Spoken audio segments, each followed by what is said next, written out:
I caught my cheating wife after her fitness tracker exposed her midnight workouts. You ever wake up in the middle of the night with that strange, icy feeling in your chest? Like your intuition is tapping you on the shoulder, whispering, something is wrong. That's what happened to me. One small vibration on my wrist, one tiny alert from my smartwatch shattered my marriage of 7 years. It wasn't a message, it wasn't a call, it wasn't even my own data. It was my wife's fitness tracker, synced to our shared health app, logging intense cardio activity at 1:47 a.m., at a time when she was supposed to be sleeping beside me, except she wasn't in bed. And that single, stupid notification became the thread that unraveled everything. If you think fitness trackers only count steps, let me tell you, they can also count lies. This is the story of how mine exposed the truth. My wife, let's call her Lana, and I lived in Colorado, in a quiet suburb near Denver. We'd been married for 7 years, and up until recently, everything felt normal. We had a home we were proud of, 2 cars, stable jobs, weekend Costco runs. The usual American married life. At least that's what I thought. But around early spring, things started to feel off. She suddenly became obsessed with fitness. Late night runs, early morning gym sessions, a brand new personal trainer she never let me meet. She started sleeping with her phone under the pillow, turned on a new passcode, took private calls in the garage, and the affection gone, just a hollow version of the person I married. I tried to ignore it, told myself everyone goes through phases, but nothing, absolutely nothing prepared me for what happened next. It was a Tuesday, around 1:45 a.m. I woke up to get water. But when I reached for the other side of the bed, it was empty. Sheets cold. I sat there in the dark, confused. Bathroom light off. No sound. Her car keys gone from the nightstand. I felt uneasy but half asleep. I checked my phone out of habit. And that's when I saw it. Shared activity alert. High heart rate detected.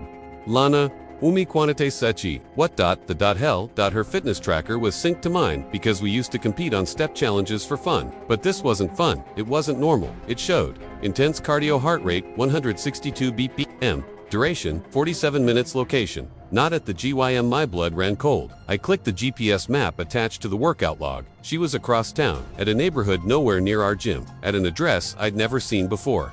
The map doesn't lie. Stared at that little red location pin like it was a bomb about to go off. It wasn't a park, wasn't a gym, wasn't a running trail. It was a residential complex. Building 6, apartment 204. My throat tightened. She had left our house at 1:30 a.m., driven across town, and within minutes was in full cardio mode. At 2 a.m., no gym in America is scheduling midnight HIIT sessions in an apartment building. This wasn't fitness. This was something else. Something you can't log under workout, even if the heart rate is real. I didn't rush out of the house. I didn't scream or call her. I sat there, staring at the numbers, calories burned, heart rate spikes, sudden pauses, sudden increases. It wasn't exercise, it was obvious. Every part of my body trembled. By 2:58 a.m., her heart rate dropped back to resting. At 3:12 a.m., another alert.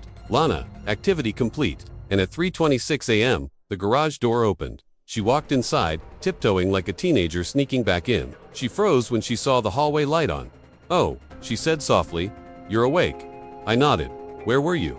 "Gym," she said instantly. "Couldn't sleep." "Why?" I watched her say it. It rolled off her tongue, easily, too easily. I didn't confront her yet. I knew emotions would ruin my judgment. I needed proof, real proof, cold, inarguable evidence. So I went investigative. Over the next 2 weeks, I collected everything. I tracked her fitness logs. Her midnight cardio sessions happened almost every other night. Always the same address. Always the same time window. Always the same weird heart rate pattern. Her GPS routes didn't show jogging paths. It showed straight drives to apartment 204.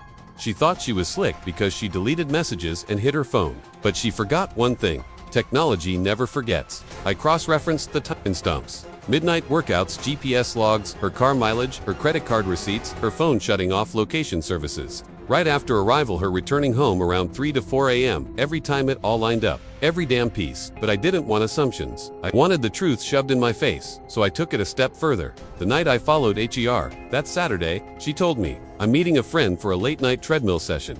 Don't wait up." My stomach twisted hearing the lie delivered so confidently. I waited 15 minutes, then got in my truck and tailed her. Quiet, distant, invisible. She drove straight to the same apartment complex, Building 6, apartment 204. My heart hammered like it wanted out of my chest. I parked behind a tree and watched. She got out of the car, fixed her hair in the window. Reflection, pulled down her gym leggings like she was preparing for something. Then she knocked on the door. A man opened it. I didn't recognize him. Tall, muscular, shirtless. He smirked when he saw her. and she stepped inside without hesitation. Door closed. Lights dimmed. That was the moment my marriage died. But the revenge. That part was still loading. The setup for karma. I didn't storm in, didn't cry, didn't confront. No, I wanted the kind of justice that leaves no room for lies. Over the next 48 hours, I gathered everything. Screenshots of her midnight GPS logs, her heart rate spikes, her cardio activities, video of her entering the apartment, tape printed timeline of all activity, data copy of our shared fitness record, security cam footage from our garage, credit card statements, proving she wasn't at the gym when I laid it all out on the dining table. It looked like a crime board from a detective show, except the criminal was my wife, and the evidence was collected by her own fitness tracker. The irony was delicious. Monday morning, she was leaving for work, coffee in hand, purse on her shoulder, fake smile on her face. I said, "We need to talk." Her smile dropped instantly. "What's wrong?" I pointed at the dining table. Her eyes moved from one piece of evidence to the next. Her face turned ghost white. Her legs wobbled like she might faint, and then she whispered, "Oh my God." I said nothing. She broke down first. "Please, it's not what it looks like, that's funny." I said, "Because it looks exactly like your heart rate hitting 170 at 2 a.m. in another man's apartment."